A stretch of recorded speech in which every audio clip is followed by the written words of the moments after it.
నమస్తే అన్న. నమస్తే అన్న. అన్న రావణ్కి అరెస్ట్ చేశారు, చాలా రోజులు అవుతుంది. అలానే యూఏపీఏ కేసు కూడా బుక్ చేయడం జరిగింది. ఇప్పుడు ఒక గంట ముందు ఎన్ఐఏ చేతికి కూడా ఇవ్వడం అయితే జరిగింది ఆయన.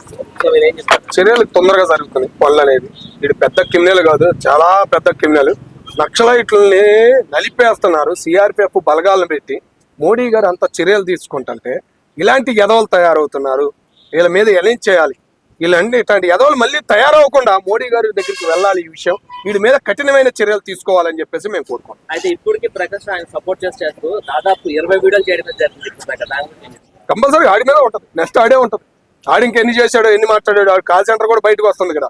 ఆడు చాలా సార్లు ఆడితో మాట్లాడినట్టు వీడియోలు కానీ అన్ని వస్తున్నాయి. ఆడు మొత్తం డేటా అంతా డిలీట్ చేశాడంట. పోలీసులు రికవర్ చేసే పనిలో ఉన్నారు. చాలా మంది పేర్లు బయటకు వస్తాయి అని కూడా పోలీసులు చెప్పడం నేను చూశాను. అయితే ఈ ఇష్యూ డైవర్ట్ చేయడం కోసం చెప్పి ఎవరైతే గొలుసు చేయమని చెప్పి అంటుంది కదా, ఆమె ఏం చేస్తుందంటే రాముడా అని చెప్పి మళ్ళీ దాన్ని టాపిక్ డైవర్ట్ చేసి మెల్లగా అందరూ మైండ్ డైవర్ట్ చేయడం చేస్తుంది. ఎవరిది టైప్ చేయడానికి ఉండదు. ముఖ్యంగా పోలీసుల చేతికి వెళ్ళిపోయిన ఆధారాలన్నీ వీడిని వదిలిపెట్టరనే నమ్మకం అయితే మాకు ఉందయ్యా.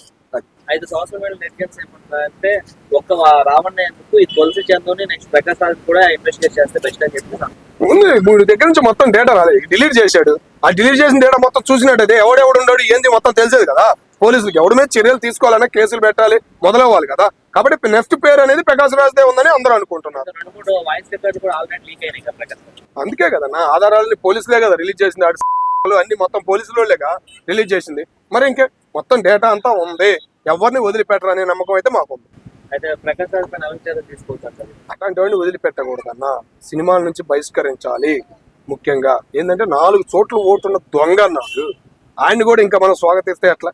అది తెలుగు చదవటం రాదట, నిన్నే తెలిసింది నాకు. మరి ఆడు ఎందుకు మరి ఆంధ్ర గురించి తెలంగాణ గురించి ఆడికి రాజకీయం ఎందుకో నాకు అర్థం కావట్లా.